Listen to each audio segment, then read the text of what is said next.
quando os primeiros autores pós-apostólicos começaram a escrever sobre o milênio, eles tinham a ideia que o milênio poderia ser um tempo profético após a volta de Jesus, que representa o descanso dos filhos de Deus no céu. E de onde que eles tiram essa interpretação? Eles vão primeiro, numa passagem muito conhecida aqui, do livro de 2 Pedro. Eu vou ler esse texto para vocês. 2 Pedro, quando Pedro fala da volta do Senhor, livro de 2 Pedro, capítulo 1, 2 Pedro, capítulo 1, versículo 8. Diz assim: mas há uma coisa, amados, que vocês não devem esquecer, que para o Senhor, um dia é como 1000 anos, e 1000 anos como um dia. Os que interpretaram a Bíblia nesse modo como eu estou contando, entenderam assim: bom, se para Deus um dia é como 1000 anos, e 1000 anos como um dia, significa que Deus pode, então, ter dias figurados na Bíblia. Então, para Deus, um dia como 1000 anos como um dia. Aí eles iam para o texto de Gênesis, quando fala do castigo que Deus ia dar para Adão, Deus fala com Adão assim, Gênesis capítulo 3, Gênesis capítulo 2, melhor dizendo,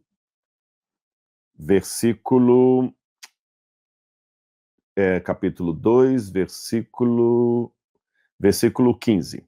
O Senhor tomou o homem e o colocou no jardim do Éden para o cuidar e guardar. E o Senhor ordenou ao homem: de toda árvore do jardim você pode comer livremente, mas da árvore do conhecimento do bem e do mal você não deve comer, porque no dia em que dela comer, você certamente morrerá. Ok? Então eles pegaram essa passagem. Adão comeu do fruto proibido. Ele e sua esposa Eva. Mas Adão morreu no dia em que ele comeu do fruto proibido? Claro que não.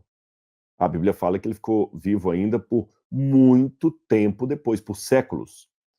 Ora, se Adão não morreu no mesmo dia que ele comeu do fruto, então Deus mentiu?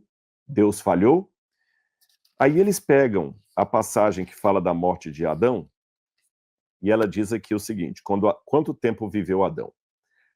Gênesis capítulo 5, versículo 5. Todos os dias da vida de Adão foram 930 anos e morreu. Aí os que interpretaram a Bíblia desse jeito, inclusive alguns judeus que vieram para o cristianismo também, tinham a mesma interpretação.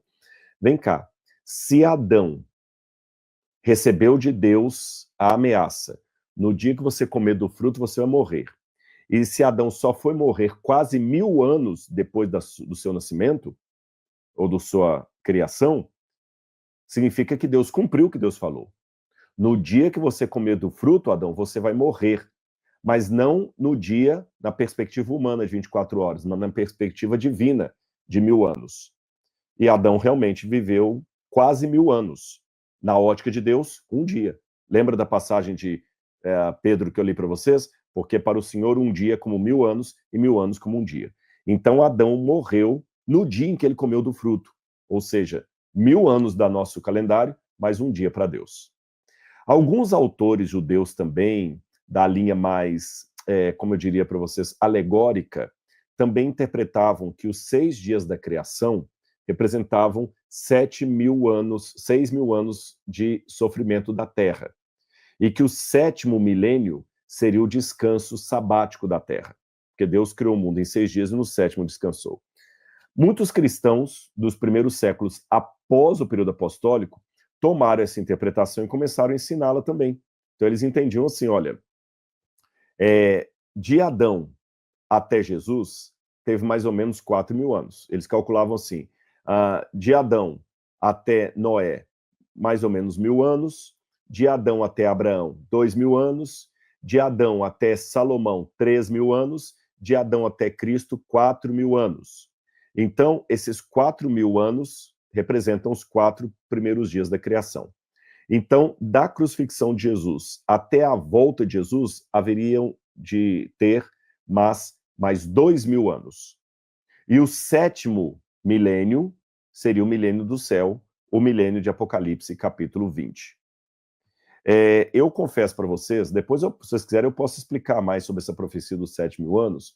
Eu não sou muito dado a ela, porque eu acho que ela marca a data para a volta de Jesus, e nós temos vários problemas com ela, mas já que eu estou contando a história para vocês, muitos interpretaram que o milênio de Apocalipse capítulo 20 seria os 7.000 anos, quando a Terra, então, vai entrar no seu descanso sabático final. O descanso em Cristo, prometido em Hebreus capítulo 4, verso 4, fala: resta um descanso para o povo de Deus, o descanso último.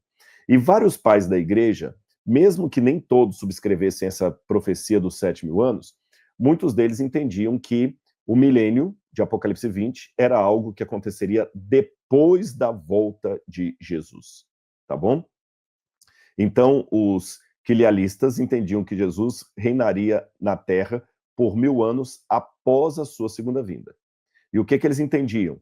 Que esse reino milenar seria físico e terrestre, ou seja, Cristo reinaria sobre o mundo a partir de Jerusalém, e que seria universal e glorioso, seria um tempo de paz, justiça e restauração da criação, e que ele seria antecedido pela ressurreição dos justos.